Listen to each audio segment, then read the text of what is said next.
वालेकुम सारिਆਂ ਨੂੰ नवी वीडियो ਦੇ ਵਿੱਚ ਤੇ ਅੱਜ ਆਪਾਂ ਆਪਣੇ रूटावेटर ਨੂੰ ब्लैक कलर करवा रहे हैं। जरा ਤੁਹਾਨੂੰ मैं चेक करवाना, ठीक है, बाद देख के दस्सो सही कलर हो रहा या नहीं हो रहा। ठीक है जी, ब्लैक कलर कर रहे हैं आप, ठीक है। चॉइस सारे जने दसना कि ब्लैक कलर करके किदां दा रहेगा, ठीक है, कंबीनेशन किदां दा बनेगा। अभी तो फिलहाल देखो इत्थों बस आन, बाकी नूं इग्नोर करो, चेक करो, शाइन चेक करो।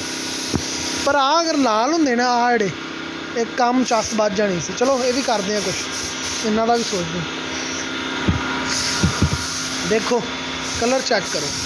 लो जी, ब्लैक कलर की कोटिंग शुरू हो गई है हाल के उपर, तो आ थोड़ी दोबारा करनी पैनी कोटिंग, ठीक है। धब्बे दे रहा, शाइनिंग नहीं सही दे रहा, क्योंकि पहला कलर उतारिया नहीं ना इस वजह तो उस तो बाद तुहानूं रूटा चेक करवाने, ब्लैक कलर के तैयार करवा रहे हैं। रूटा अपना पुराना ही आ, उन्होंने ब्लैक कलर करवाया, नाम नूम बाद च लिखांगे, एक बार फिर कोटिंग होएगी, फिर काम सही चलेगा, ठीक है। आ अंकल करन दे आ, ते अंकल राखी वास्ते बैठे आ, किते बंदा नठ नुठ ना जाए, ठीक है। चेक करो बंदे को। चाचा तू यूट्यूब पे जाएगा, तू टिकटॉक पे जाएगा, तू इंस्टा का ट्रेंड करेगा।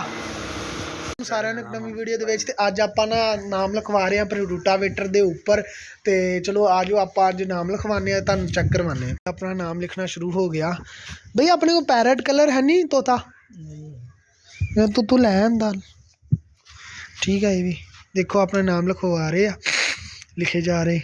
अज यार मेरे ना बहुत बुरा है, जोड़ा मोबाइल है ना जिंदे मैं वीडियो बनाना पाया, पानी च डिग गया सीगा, ते हुण थोड़े ठीक आ, ज़्यादा नहीं, ठीक है। लिखे जा रहे नाम अपने, ठीक है।